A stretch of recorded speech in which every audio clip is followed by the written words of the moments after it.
Good morning students. हम कर रहे थे अपने पाठ 2 वर्ण विचार और उच्चारण के अभ्यास कार्य को। अब तक हमने कर लिया मौखिक प्रश्न, लिखित प्रश्नों में बहुवैकल्पिक प्रश्न। यहाँ पर विकल्प दिए हुए थे, जो सही विकल्प था उस पर हमें टिक लगाना था।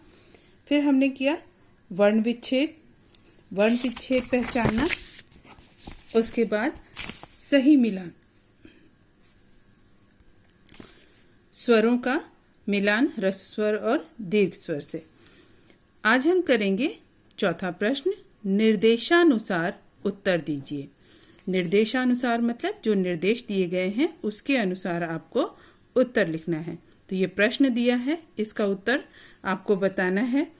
क्ष, त्र, ज्ञ और श्र किन किन दो वर्णों के मेल से बनते हैं?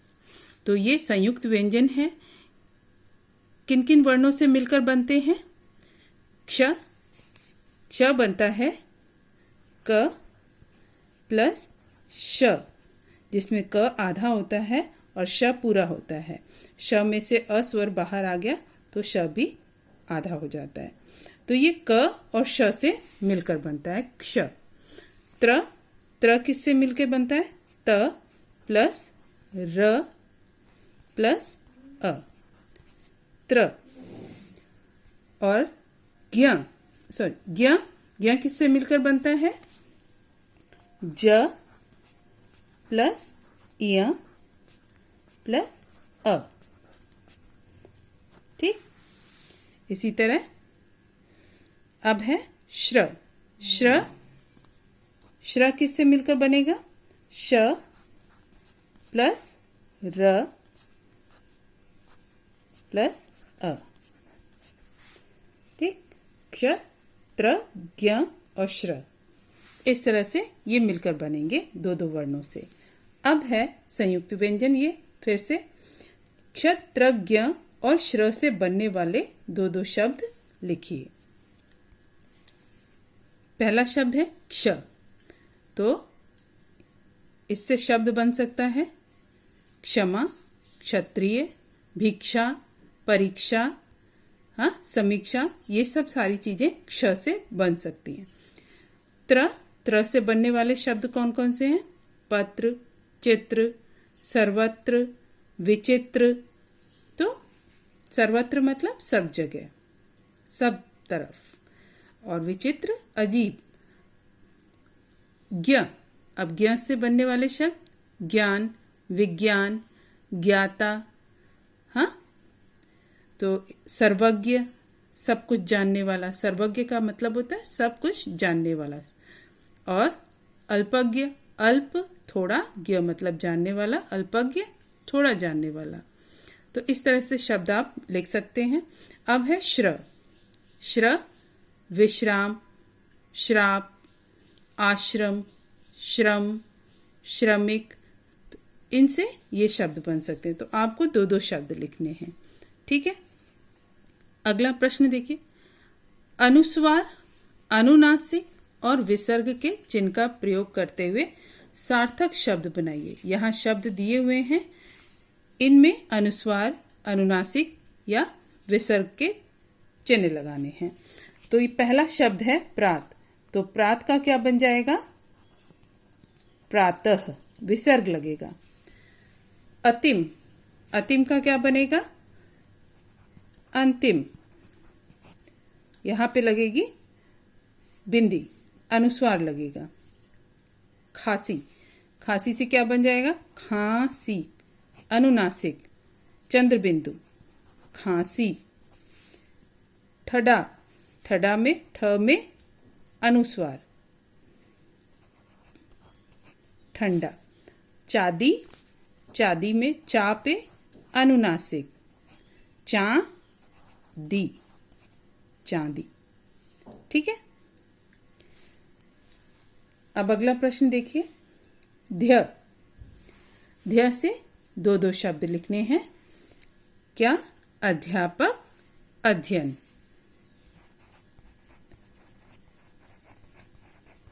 अध्यापक, अध्ययन।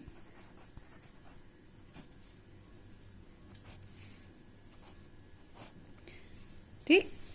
क्य, क्य वाक्य, क्यारी, क्यों, क्योंकि, ये सब सारे शब्द हो सकते हैं। ठीक है। प्य, प्य प्यास, प्याला, प्याज। ठीक। ज्ञ, ये ज्ञ दूसरा है और ये ज्ञ, दोनों का साउंड जो है, ध्वनि दोनों की एक ही जैसी सुनाई दे रही है ना, लेकिन ये ज्ञ है और ये ज्ञ है। 11, ठीक है। 11 योग्य, भाग्य, तो ये वाले शब्द हैं इसमें।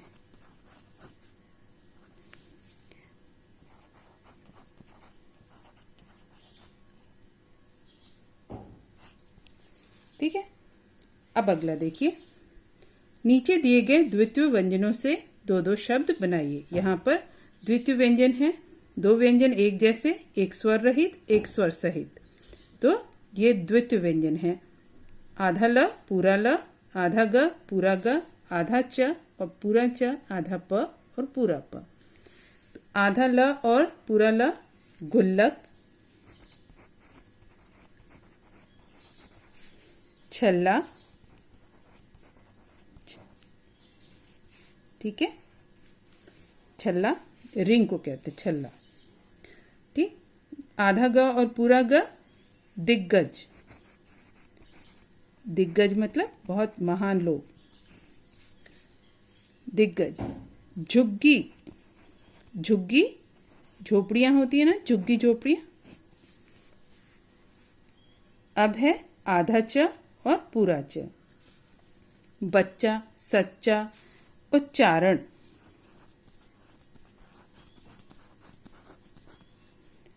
उच्चारण और उच्च, सर्वोच्च, सर्वोच्च मतलब सबसे ऊंचा, सर्वोच्च। आधा प और पूरा प छप्पर और चप्पू, चप्पू जिससे नाव चलाते हैं। छप्पर, छत। ठीक। कच्चा जो छत, कच्ची छत होती है मिट्टी की, उन सब चीज़ों से बने हुए वो छप्पर। ठीक है। इस तरह से ये प्रश्न उत्तर, ये सारे जो हैं ये आप अपनी कॉपी में करेंगे। ठीक है। अब अगला प्रश्न देखिए, नीचे दिए गए वर्णों को सही स्तंभ में लिखिए। यहाँ वर्ण दिए हुए हैं अलग अलग, इनको सही स्तंभ में लिखना है। पहले में स्वर, दूसरे में स्पर्श व्यंजन, तीसरे में ऊष्म व्यंजन और फिर अंतस्थ व्यंजन। इन व्यंजनों को यहाँ से जो वर्ण है यहाँ से निकालकर इनके नीचे लिखना है। तो पहला वर्ण जो है अ, अ क्या है? स्वर, तो यहाँ लिखेंगे अ। ठीक।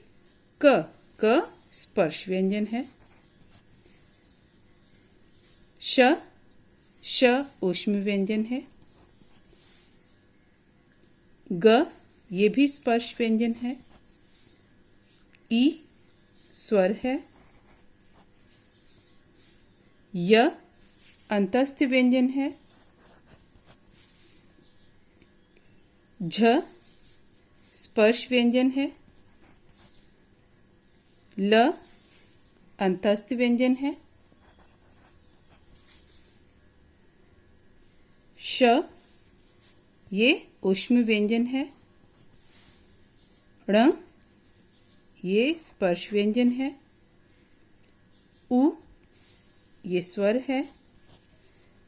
र ये अंतस्थ व्यंजन है। त ये स्पर्श व्यंजन है। ओ ये स्वर है। थ स्पर्श व्यंजन।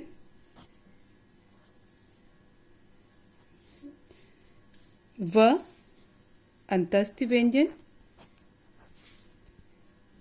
स ऊष्म व्यंजन, द स्पर्श व्यंजन और ह ऊष्म व्यंजन।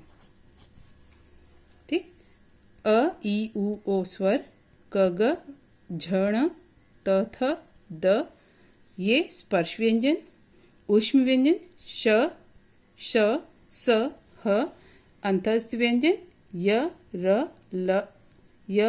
ल व। ठीक, तो आज हम यहीं तक अपना कार्य करेंगे। अगले वीडियो में हम आगे के भाग को जानेंगे। आपको ये प्रश्न अपनी कॉपी में करना है, ठीक इसी तरह जैसा कि मैंने किया हुआ है। इसमें पहला मौखिक प्रश्न जो किया था, उसके बाद इस तरह से, फिर